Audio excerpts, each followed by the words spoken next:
Well, hello there. How is everyone? I hope you're all well. You're amazing, beautiful, wonderful people. It is what day is it?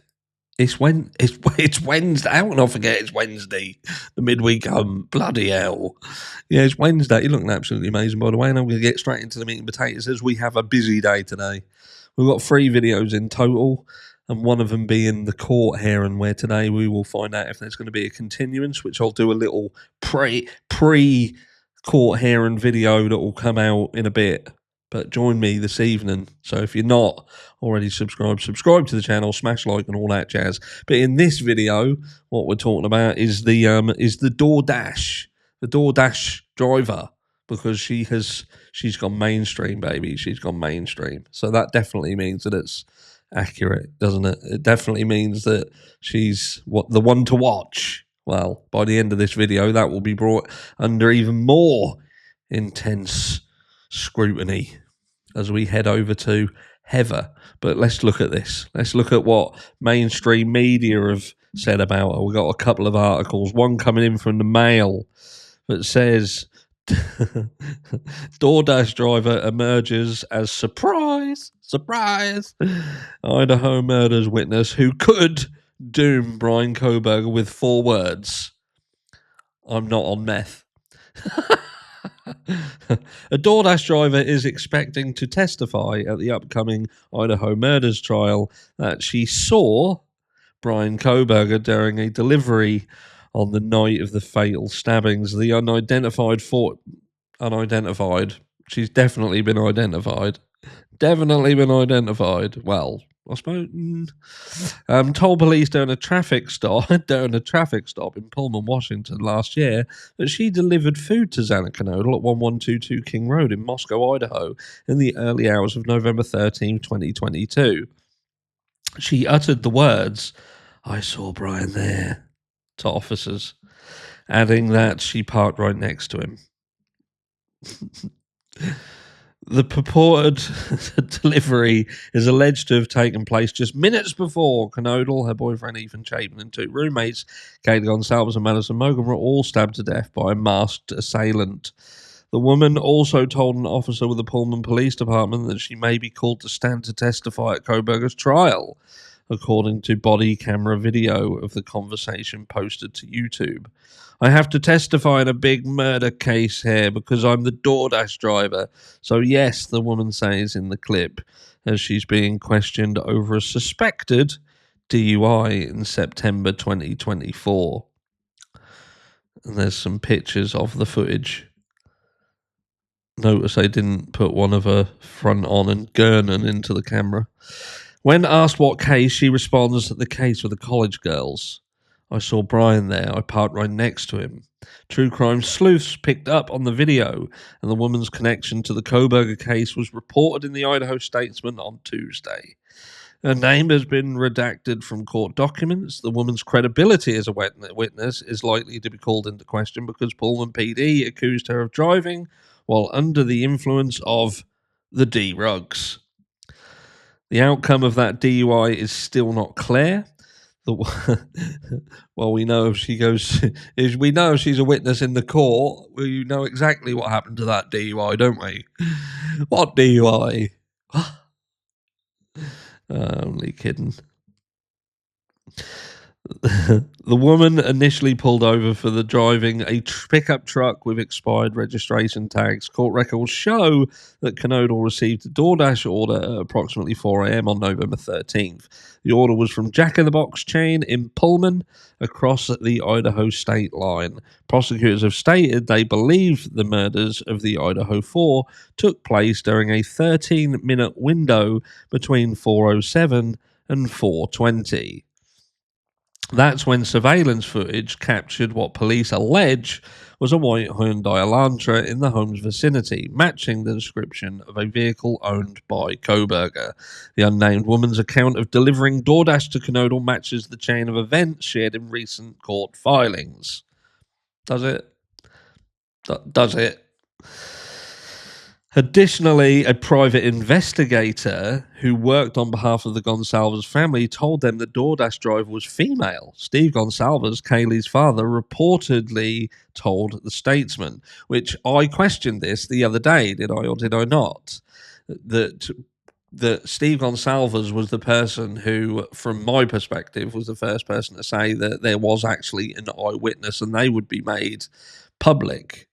And lo and behold, we now have someone with a direct connection, yet again, to something that Steve Gonsalves, aka Leaker Man, has said. So we'll see how that goes, because we're going to bring this under question in a second.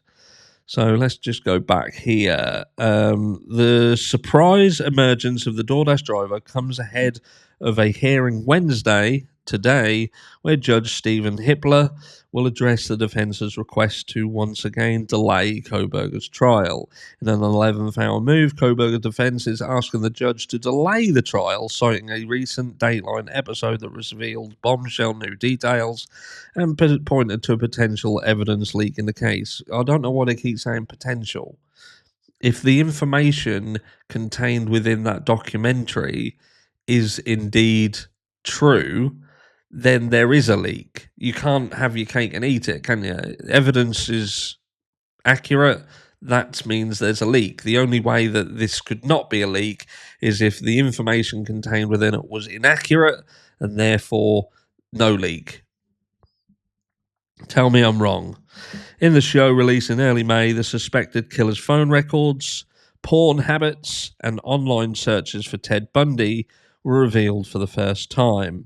Dateline also aired never-before-seen surveillance footage of a suspect vehicle fleeing the horrific crime scene on November 13th, 2022, which seemingly was like in 4K. Very, very clear that camera was. The defense argued that they may need more time to effectively prepare for trial and investigate Koberger's life story ahead of the potential penalty phase. Prosecutors, however, are pushing for the trial to commence in August as planned. They emphasise the importance of the victims' families receiving justice without further delay, and seemingly they're willing to accept the fact that the accused own counsel is telling the courts that they are not prepared for trial. So I don't understand that. Again, because ultimately Brian Koberger is the person who's accused. So at this point, in fact, that's pretty much all that says. We're going to come back to something in a minute, because I think there's Heather brought up a valid point yesterday or earlier today. I don't know, an hour ago, something like that. But with respect of this situation, right? This delay. Brian Koberger's accused. So at this point, he's innocent, and he's got to go through the court to be proven guilty of this crime. And then if he's proven guilty, fuck him. You know what I mean? Let the chips fall where they may. But he is entitled to an effective counsel to protect him. Now, when that counsel is going into the courtroom and saying that they are unprepared, they are not ready, and then the prosecution turn around saying, well, basically, that don't matter if you're not ready. What's important here is that we get this sorted as quickly as possible for the families of the victims. How is that? How is that a thing? How is that a thing? I don't understand that for the life of me. But anyway, let's come back over here now. We'll get rid of that. There's a few of these different ones. Like there's Fox News are also talking about it as well. Pretty much the same kind of light. Surprise witness in Idaho student murder says she saw Brian there on deadly night, and it says a surprise second eyewitness has emerged in the Idaho student murders case and could testify against Brian Koberger at a trial later this year. A woman claimed to be the Idaho Doordash driver who dropped off food to victims Anaconodal minutes before the home invasion. Stab and spree killed her, her boyfriend, and two roommates has emerged as an unexpected eyewitness to testify in Koberger's upcoming murder trial, and she told police that she saw him at the scene. So pretty much in the same sort of position as the other article. But this is what we need to look at here, right? Which we've all seen this. We should have all remembered this, but there's so much that we tend to forget. And this is Heather, aka Lucy Morningstar. And can you remember, right? So in the court, this is court documentation that DM is the only person alive which is known to have seen the intruder. She only saw the intruder briefly, yada, yada, yada. This doc. And again, here, look, DM statements are relevant and admissible. DM is the only living person who saw the person responsible for the 4 homicides at 1122 King Road on November the 13th, 2022. So this is court documents, and the interesting thing is here, you would think by the time that this document has come into existence, that the Doordash, bearing in mind that is kind of a central point of this entire situation, you would believe that whoever the Doordash driver was had been interviewed by the time that this went to print. You would think that. So how have we now got in a position where we're saying that the Doordash driver is going to potentially be an eyewitness because they saw Brian parked next to him and seemingly can identify him. And Steve Gonsalves has been saying this for a long fucking period of time. So again, are they up to monkey business or talking shit? This case is a fucking mess. Let me know down below what you think, and I'll catch you all in video 2 in a bit. Mwah.